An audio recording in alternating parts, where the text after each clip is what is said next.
우리에게 주시는 하나님의 말씀은 누가복음 20장 9절에서 18절까지의 말씀입니다. 누가복음 20장 9절에서 18절까지의 말씀입니다. 함께 번갈아 가면서 교독하도록 하겠습니다. 그가 또 비유로 백성에게 말씀하기를 시작하시니라. 한 사람이 포도원을 만들어 농부들에게 새로 주고 타국에 가서 오래 있다가 때가 이름에 포도원 소출 얼마를 바치게 하려고 한 종을 농부에게 보내니 농부들이 종을 몹시 때리고 거저 보내었거늘 다시 다른 종을 보내니 그도 몹시 때리고 능욕하고 거저 보내었거늘 다시 세 번째 종을 보내니 이 종도 상하게 하고 내쫓은지라. 포도원 주인이 이르되 어찌할까? 내 사랑하는 아들을 보내리니 그들이 혹 그는 존대하리라 하였더니 농부들이 그를 보고 서로 의논하여 이르되 이는 상속자니 죽이고 그 유산을 우리의 것으로 만들자 하고 포도원 밖에 내쫓아 죽였느니라. 그런즉 포도원 주인이 이 사람들을 어떻게 하겠느냐? 와서 그 농부들을 진멸하고 포도원을 다른 사람들에게 주리라 하시니 사람들이 듣고 이르되 그렇게 되지 말아지이다 하거늘 그들을 보시며 이르시되 그러면 기록된 바 건축자들의 버린 돌이 모퉁이의 머릿돌이 되었느니라 함이 어찌미냐? 무릇 이 돌 위에 떨어지는 자는 깨어지겠고 이 돌이 사람 위에 떨어지면 그를 가로만들어 흩으리라 하시니라. 아멘. 할렐루야. 아멘. 이 수요일에 오신 여러분들을 환영합니다. 옆에 사람과 한번 인사 나눠볼까요? 당신이 우리 교회에서 최고입니다. 당신이 세상에서 최고입니다. 네, 한마디 더 빈소리를 한번 해볼까요? 당신이 세상에서 가장 아름답습니다. 네. 오늘 우리가 볼 말씀은 누가복음 20장 9절로 18절까지의 말씀입니다. 이 말씀은 굉장히 유명한 말씀이에요. 일명 포도농장 살인사건. 네. 포도농장 살인사건이라고 일컬어지는 아주 유명한 사건입니다. 한편으로는 큰 제목을 교회의 주인이 누구이냐라는 제목을 이렇게 크게 달아놨는데요. 이 말씀을 사실 보기 전에 이 말씀 이전에 일어났던 배경을 좀 알 필요가 있어요. 이전에 예수님의 성전 정화 사건이 있었어요. 그래서 니고데모가 찾아와서 랍비여, 당신이 하나님께로부터 오신 줄 알겠습니다. 사람이 어떻게 나야 거듭날 수 있겠습니까? 이런 질문들을 드렸죠. 그리고 성전 정화 사건이 있은 다음에 바로 이 말씀 이전에는 성전에서 가르치신 사건이 나와요. 그래서 보면은 이 두 가지 사건이 굉장히 중요한데, 성전에서 성전을 정화시키는 사건은 구약에서 주로 선지자들이 하는 일이에요. 선지자들이 그 일을 합니다. 성전을 정화하는 일을 선지자들이 하죠. 그리고 성전에서 가르치는 일도 선지자들과 제사장들이 하는 몫이었어요. 그런데 예수님께서는 성전을 정화하셨고 그리고 성전에서 가르치셨다라고 얘기를 합니다. 사람들이 궁금해하죠. 그 당시에 랍비들은 주로 성전 밖에서 가르치거나 회당에서 가르쳤어요. 그러니까 랍비어라고 불렀던 예수님께서 성전에 들어와서 가르치시고 성전을 정화했다는 것은 이분이 과연 제사장이고 선지자로서의 그런 일들을 하셨는가? 라는 궁금증이 사람들이 있었어요. 과연 이분이 선지자이고 이분이 성경에서 약속한 메시아일까? 그런데 사실 사람들이 이러한 예수님의 정체에 대해서 궁금해서 묻기보다는 사실은 예수님의 꼬투리, 예수님의 약점, 예수님의 잘못, 당신이 선지자도 아니면서 선지자 제사장도 아니면서 어찌 성전에서 가르치느냐 라고 트집을 잡아서 끌어내리기 위해서 여러 가지 질문들을 하게 됩니다. 사실 그런 사람들은 이 사람들은 예수님의 사역과 예수님의 정체에 대해서 궁금해하지 않았어요. 다른 사람들이 많은 사람들이 궁금해했을지라도 오늘 이 예수님에 대해서 묻는 사람들은 사실 예수님을 끌어내리기 위해서 이 질문들이 필요했던 것이죠. 오늘날 교회에서도 많은 사람들이 그 사람이 그 직위에 있는 것에 대해서 의문을 갖고 그리고 질문하는 사람들이 많아요. 사실 그 사람이 그곳에서 하나님의 일을 하느냐에 관심이 있는 것이 아니라 그 사람을 끌어내리기 위한 아니면 트집 잡기 위한 그런 일들을 많이 벌이는 것을 교회뿐만 아니라 모든 집단에서 볼 수 있게 됩니다. 진짜 이 사람이 그 자격이 있느냐가 궁금한 것이 아니라 그래 너 자격 없는 네가 그것을 하고 있으니 너를 끌어내려야겠다 라고 하는 것이죠. 이것이 우리 교회는 아니고 많은 교회들이 분란과 분쟁으로 가는 그런 아주 안 좋은 단초가 제공되기도 합니다. 오늘 그 말씀을 할 때에 그런 질문을 드릴 때에 예수님께서 바로 오늘 이 포도농장 살인 사건을 딱 예로 드시면서 오늘 이들에게 과연 당신들은 어떻게 살고 있느냐, 이 질문을 하는 당신들은 어떻게 살아야 하느냐, 당신들이 과연 이 성전의 주인이냐 라고 묻고 계신 거예요. 오늘 첫 번째로 볼 것은 오늘 본문이 말하고 있는 팩트는 그거예요.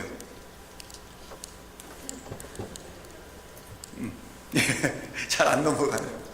오늘 본문에서 볼 수 있는 팩트는 첫 번째는 농장 주인이 안 넘어가네요.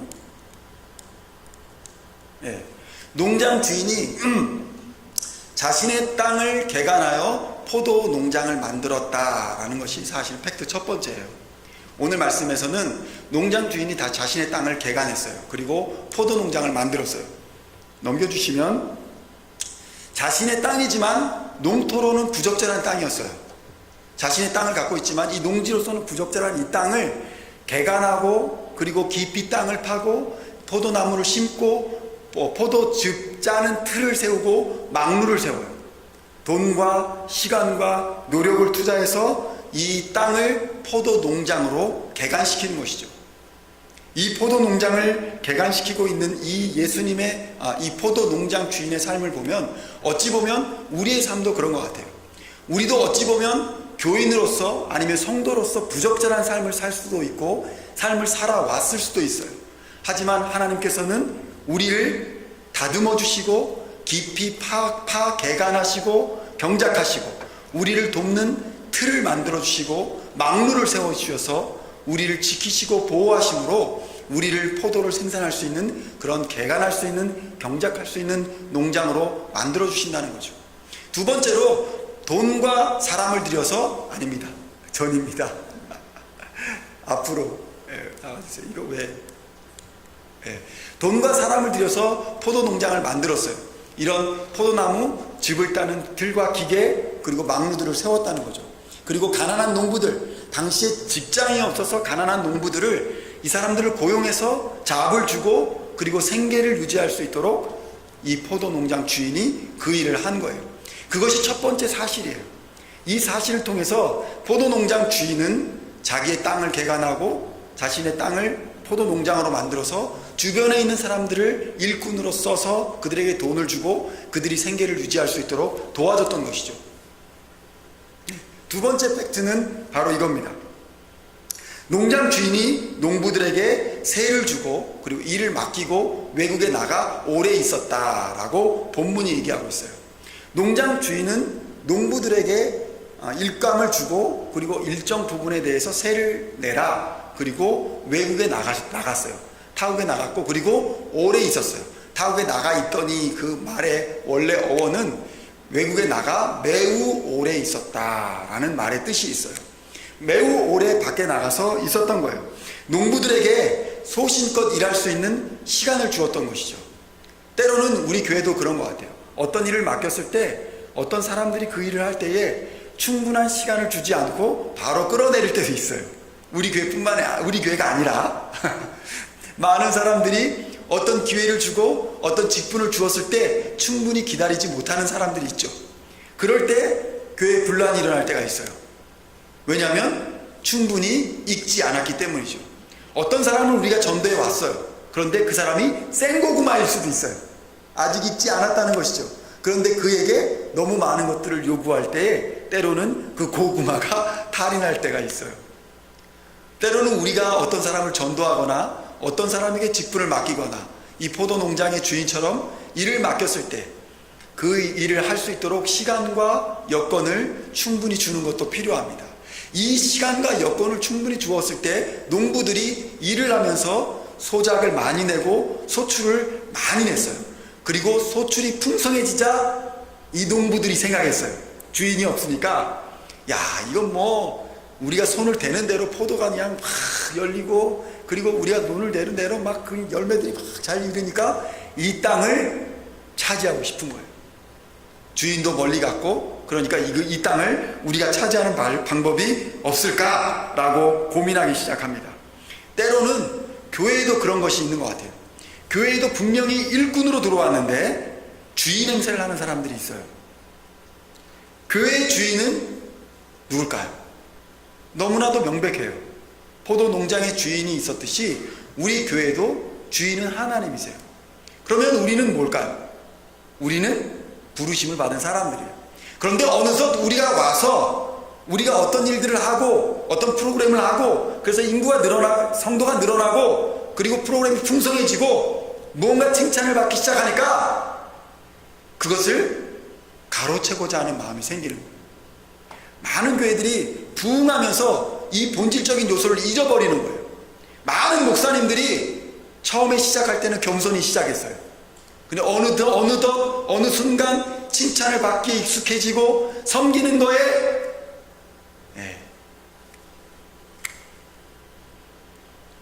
그것에 나서지 않게 되면서 어느 순간 사꾼 목자로 전락해버리고, 그리고 어느 순간 주인 행세를 하는 것이죠. 이 주인 행세를 하게 되면 약자를 억압하게 되는 일이 벌어집니다. 그리고 공의를 세우지 않아요. 자신의 유익대로 살게 되는 것이죠. 교회의 목적이 하나님의 나라와 의가 아니라 그 지도자, 장로, 그 권사, 집사, 세력 있는 사람들이 가고자 하는 방향으로 가버리는 거예요. 하나님의 뜻을 왜곡해서 그렇게 가버리는 것이죠. 때로는 그래서 교회의 지도자가 바뀌면 교회가 분란을 겪어요. 왜? 교회는 그렇지 않아야 되는데, 하나님의 나라와 의를 세우면 그만인데 지도자가 바뀌면 교회가 바뀌어요. 그건 이미 지도자가 주인 행세를 하고 있었다는 거예요. 우리는 굉장히 오늘 제가 부목사로서 이렇게 막 얘기를 하고 있어요. 겁이 없는 거죠. 붙자 붙은 사람들은 잘 겁이 없어요. 모든 교회가 다 그렇진 않아요. 하지만 우리는 과연 어떤 사람인가? 저도 항상 고민을 해요. 나는 과연 월급을 받는 싹군 목자냐? 아니면 하나님께 고용된 하나님의 사람이냐? 내가 싹군 목자로서 사람들의 비유를 맞추며 사는 것이냐? 아니면 하나님의 나라와 의를 선포하기 위해서 이 자리에 있는 것인가? 고민하는 것이죠. 여러분은 어떻습니까? 여러분은 장로로, 집사로, 권사로 하나님 앞에 세워졌습니다. 그런데 어느덧 자신들의 유익을 위해 일하고 계십니까? 자신들의 세력을 모으기 위해 일하고 계십니까? 자신들의 포도 소출을 위해서 그것이 내가 잘했구나, 내가 열심히 해서 이 모든 것이 일어났구나 하면서 내 배를 두드리며 살고 계십니까? 우리는 단지 하나님의 부름받은 고용된 사람입니다. 우린 모두 다 하나님의 부름받은 일꾼들입니다. 하나님 앞에서 하나님의 나라와 의를 세우기 위해서 이 자리에 모인 것이죠. 서로 섬기며 서로 사랑하며 서로 나누라고 이 자리에 있는 것이죠. 약한 사람이 있거든 돕고, 아픈 자가 있거든 기도해주고, 연약한 자가 있거든 가서 세워주는 것이 우리의 일이에요. 그들을 비난하고 욕하고 패거리 짓는 것은 우리가 할 일이 아닌 것입니다. 때로는 그렇게 정직하고 선하고 의로운 일을 하다가 욕을 먹고 돌을 맞고 넘어지고 다른 사람으로부터 오해를 받을지라도 우리는 그 일을 해야 됩니다. 왜냐하면 그것을 위해서 우리가 부름받았기 때문이죠. 가진 것이 많아진다 할지라도, 우리가 주변에 사람들이 많아지고 우리가 부흥한다 할지라도 우리가 어디서 왔는가, 우리가 이 교회에서 어떤 사람인가를 항상 자각하면서 하나님 앞에서 온전한 일꾼들로 바로 서시는 여러분들 되시기를 주님의 이름으로 축원드립니다. 세 번째는요,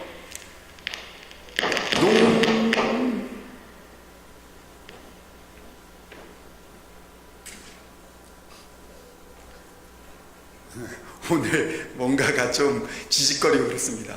세 번째로는요, 농장 주인은 정해진 때에 약속된 세금, 약속된 세를 받고자 종들을 보냈다라고 본문은 이야기하고 있습니다. 그런데 때가 이르러서, 약속된 때가 이르러서 농장 주인이 세를 받고자 사람을 보냈을 때, 종들을 보냈을 때 이 농부들의 반응이 이 종들을 때리고 그리고 쫓아내는 일이 벌어집니다. 종들을 때리고 핍박하였다는 거죠. 우리가 우리의 일들을 많이 하고 우리의 일들을 풍요롭게 한다고 해서 언제까지나 그런 일이 있으리라고 장담할 수 없다는 것이죠. 즉 하나님의 때가 반드시 온다는 것입니다. 우리가 한 일들에 대해서 정산할 때가 반드시 온다는 것이죠. 우리의 일에 대해서, 우리의 사역에 대해서, 우리의 삶에 대해서, 여러분의 직분을 어떻게 수행했는지에 대해서 정산할 때가 반드시 온다는 것입니다.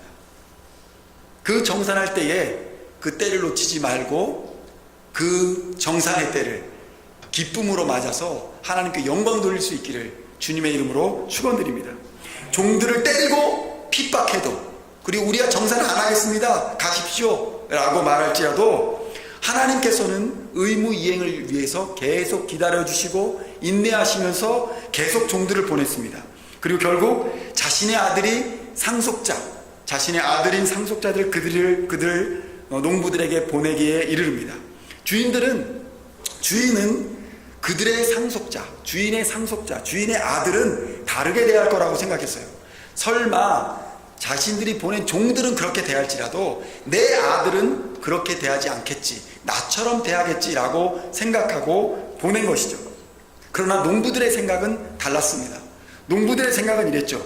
만약에 오랜 외국 생활을 하면서 농장 주인이 죽었다, 그러면 상속자가 이제 와서 농장 주인이 교체되는 상황이 벌어지는 거죠.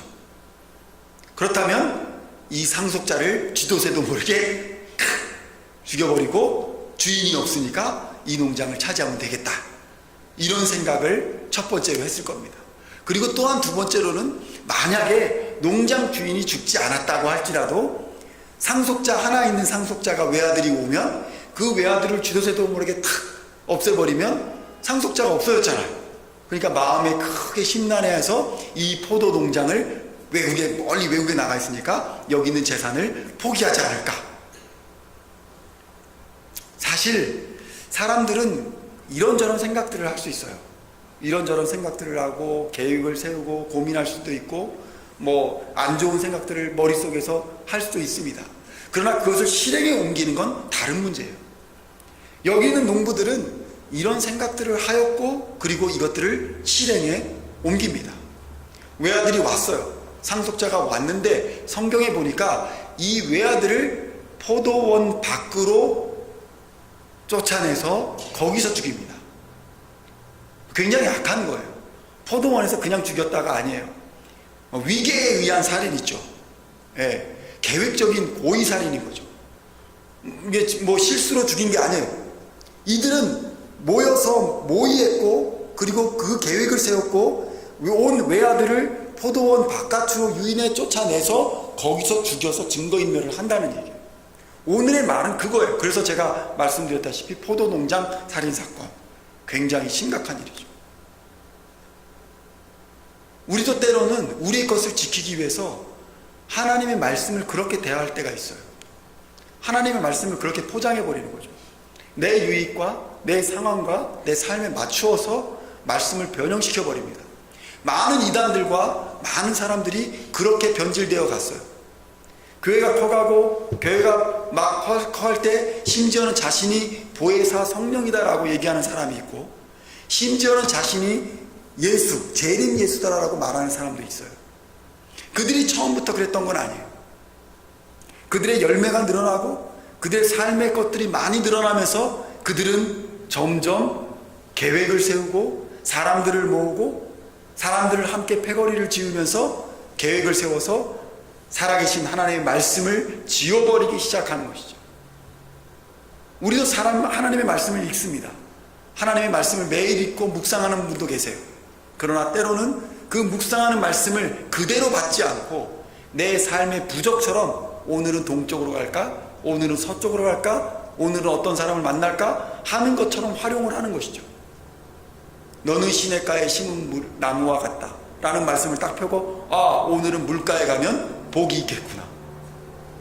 주는 나의 산성이시오 내 피할 바위시라. 오늘은 산으로 가면 귀인을 만나겠구나. 실제로 그런 분들이 계세요.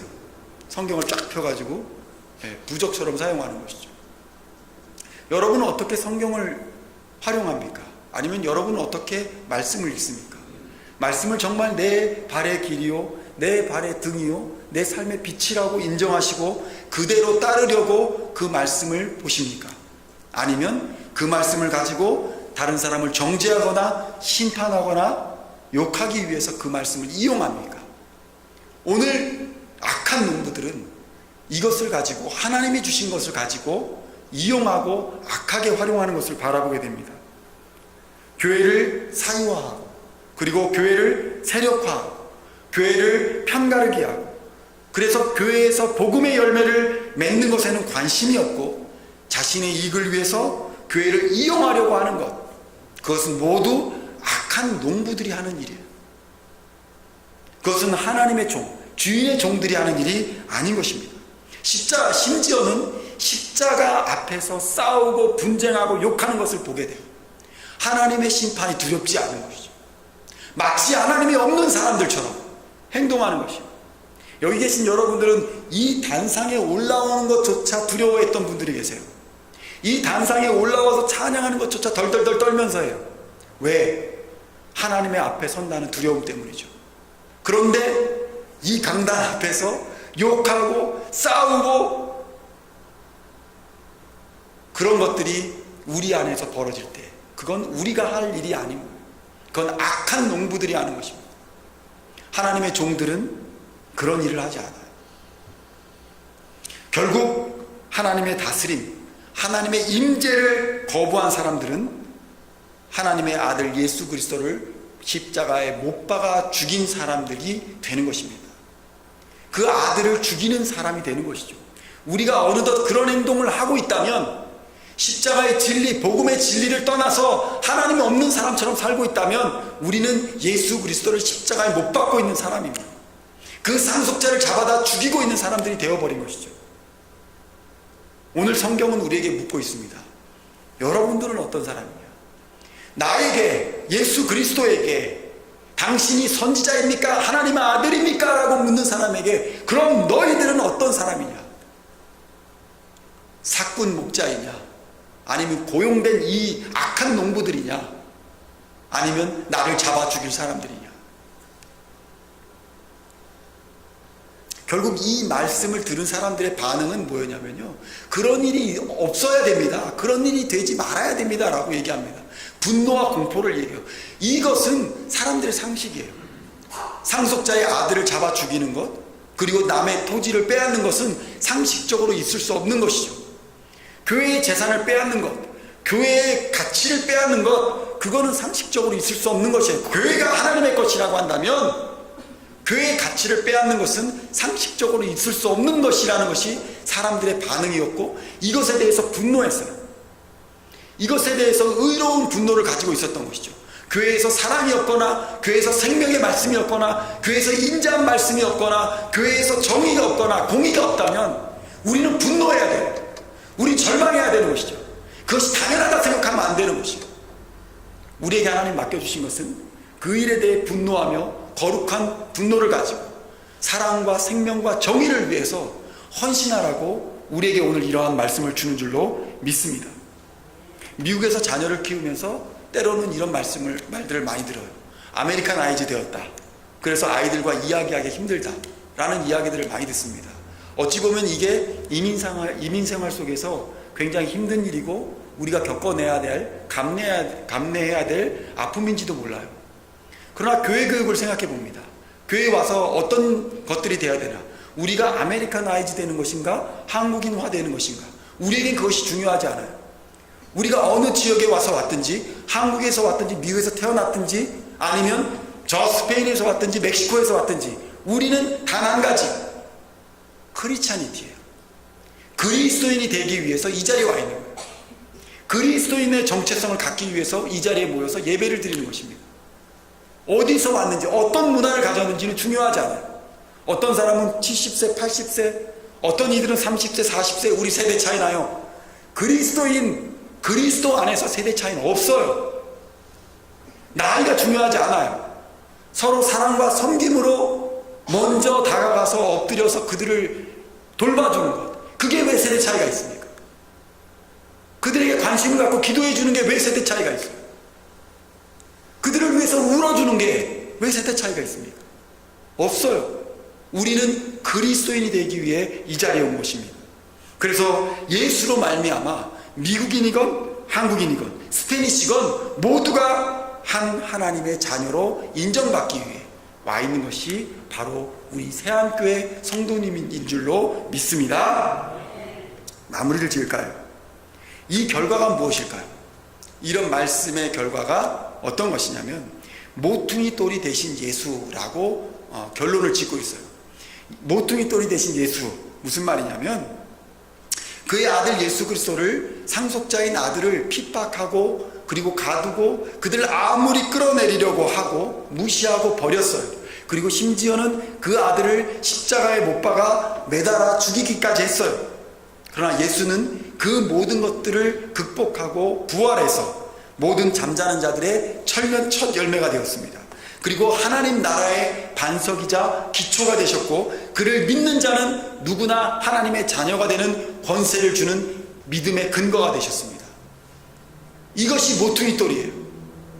그런데 이 돌 위에 불신자들, 믿지 않는 자들이 떨어지면 어떻게 됩니까?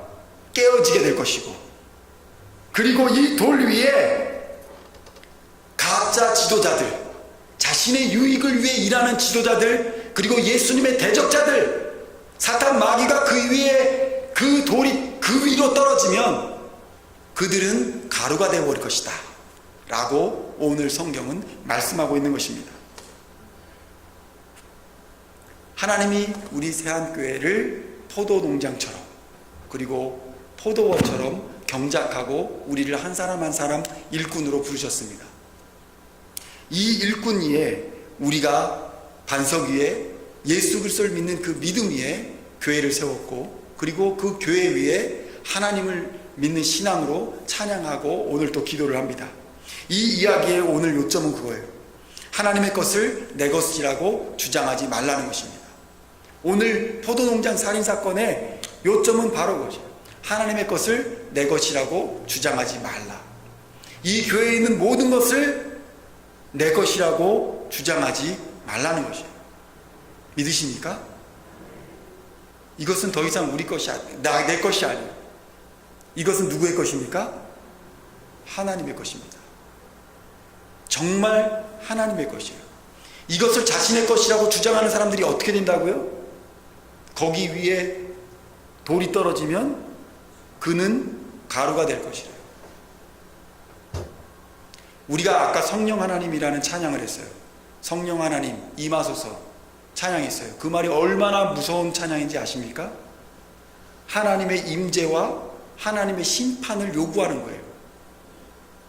하나님의 심판 앞에서 공의롭게 살고 눈물로 살고 가난하게 살았던 사람은 그가 그 눈물을 거두고 씻기시고 치료하시고 회복하실 것이요, 그러지 않았던 사람들은 멸망받고 심판받게 될 것이라는 찬양이에요. 이 얼마나 무서운 찬양입니까? 그리고 악한 농부들을 추종하는 죄를 범하지 말라는 거예요. 분명히 가라지 같은 지도자가 있을 것이고 분명히 가라지 같은 패거리가 있을 것이에요. 그러나 그들의 겉모습, 부귀, 영화, 그들의 겉 열매를 보고 그들을 쫓아가지 말라는 거예요. 우린 무엇을 쫓아갑니까? 성령의 열매를 쫓아가요. 성령이 우리에게 주신 열매, 오직 사랑과 희락과 자비와 양선과 충성과 온유와 절제와 오래 참. 아무도 이것을 강제할 막을 법이 없다고 했어요.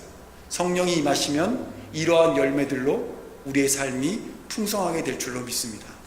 모두가 이러한 삶을 온전히 그리스도를 따름으로 말미암아 그 삶 속에서 이러한 열매들을 풍성히 맺는 우리 세안교회 성도들이 되시기를 우리 주 예수 그리스도의 이름으로 간절히 축원드립니다. 다음 찬양팀 한번 나와 주실까요?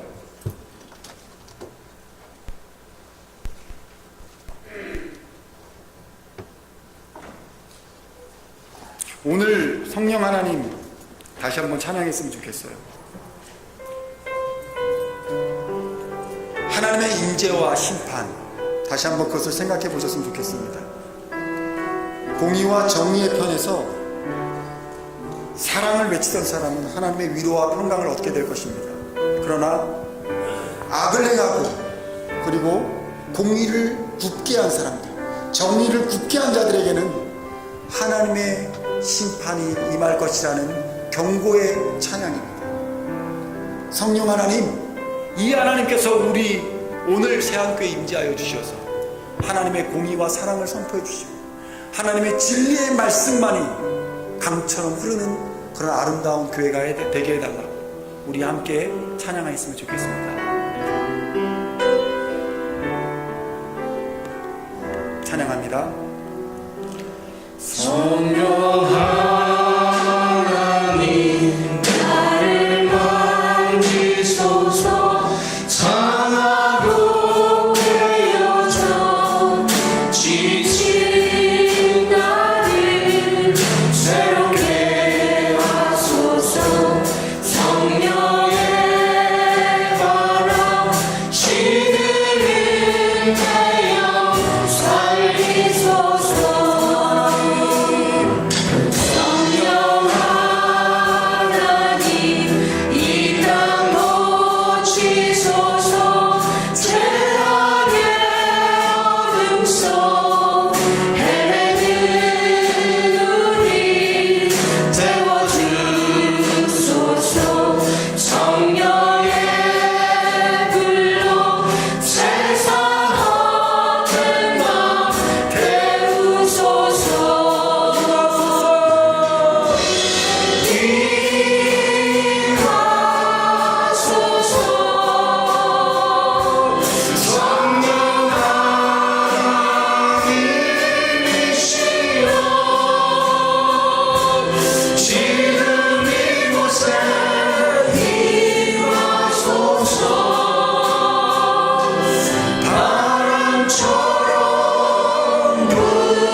우리에게 성령의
아버지하소서.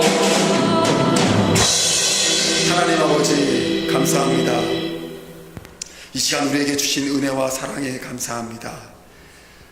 우리 교회 담임 목사님 붙잡아 주셔서 주의 말씀을 온전히 선포하고 주의 말씀을 붙잡아 살기에 부족함 없는 목사님으로 기름 부어 주시고 세워 주옵소서.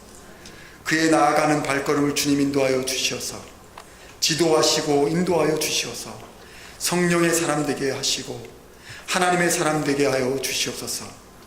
우리 교회에 세우신 장로님들 주님 붙잡아 주시고 원로 장로님, 은퇴 장로님, 장로님들 모두를 한 사람 한 사람 붙잡아 주시어서 하나님의 정직한 일꾼들 되게 하시고 하나님의 나라와 의를 세우기에 부족함 없는 능력의 사람들로 온전히 세워 주시옵소서.